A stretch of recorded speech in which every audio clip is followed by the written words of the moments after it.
بسم اللہ الرحمن الرحیم۔ قرآن مجید بابرکت کتاب ہے، اس کی جو تعظیم کرتا ہے، اس کو کوئی پڑھتا ہے تو اللہ تعالیٰ اس کو انعام عطا فرماتا ہے، اللہ تعالیٰ اس کو عزت عطا فرماتا ہے۔ اگر کوئی شخص نعوذ باللہ من ذالک اس قرآن مجید کی توہین کرے، قرآن مجید کی بے ادبی کرے تو اس کو دنیا میں بھی سزا ملتی ہے، آخرت میں بھی ملتی ہے۔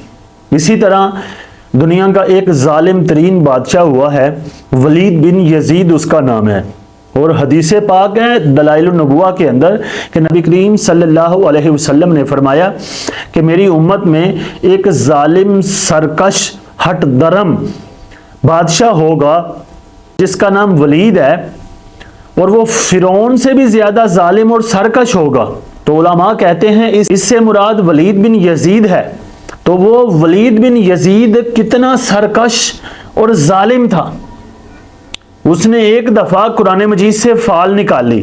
فال کا یہ مطلب ہوتا ہے کہ سامنے کوئی چیز آئے تو اس سے اپنے ذہن کے مطابق مطلب نکال لینا۔ علماء اس سے منع کرتے ہیں کہ سامنے پتہ نہیں کوئی چیز صحیح آ جائے یا غلط آ جائے، تم اپنے ذہن کے مطابق فیصلہ کر لو، اپنی زندگی کے بارے میں ایسا طریقہ اپنا لو، لہٰذا یہ درست نہیں ہے، علماء اس کی اجازت نہیں دیتے۔ لیکن وہ کون سی جائز اور ناجائز کی تمیز رکھتا تھا؟ وہ تو پہلے ہی بہت ظالم تھا، اس نے پہلے ہی بہت ظلم کیے ہوئے تھے، اس کو تو حلال اور حرام کی تمیز بھی نہیں تھی، وہ حلال اور حرام میں فرق بھی نہیں کرتا تھا۔ اس نے قرآن مجید کھولا تو قرآن مجید کی ایک آیت اس کے سامنے آئی، خواب کلو جبار عنید، کہ ہر سرکش اور ہٹ درم ناکام ہو گیا۔ جب اس نے یہ آیت سنی اور اس کا یہ معنی آیا تو اس نے نعوذ باللہ قرآن مجید کو شہید کر کے پھینک دیا۔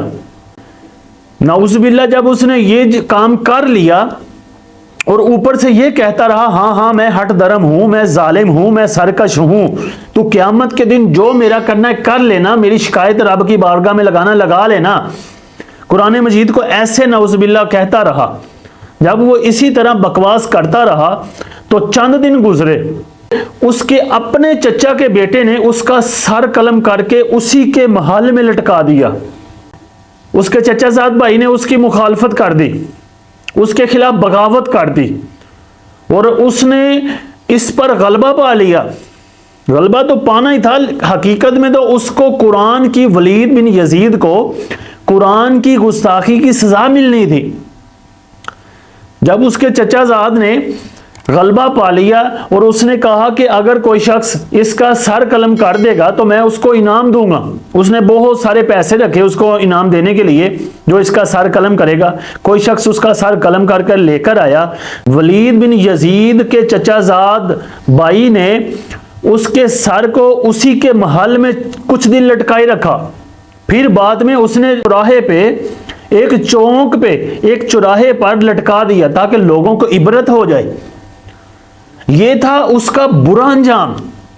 قرآن مجید کی توہین کی وجہ سے اس کی سلطنت بھی گئی، اس کی جان بھی گئی، اس کی عزت بھی گئی۔ اور اگر کوئی شخص قرآن مجید کا ادب و احترام کرے، تعظیم کرے، قرآن مجید کو پڑھے، اس پر عمل کرے تو اس کو اللہ تعالیٰ ایسے انعام عطا فرماتا ہے جیسے حضرت علامہ مولانا خادم حسین رضوی علیہ رحمہ کو عطا فرمایا تھا، کہ دنیا کے اندر ان کو اللہ نے بے شمار عزت بھی عطا فرمائی، اللہ تعالیٰ نے ان کو بے شمار کمالات بھی عطا فرمائے۔ لہٰذا آج ہمیں بھی چاہیے کہ ہم قرآن کو اپنے سینے کے ساتھ لگا لیں اور اس کو پڑھیں، اس پر عمل کریں۔ اللہ تعالیٰ عمل کی توفیق عطا فرمائے۔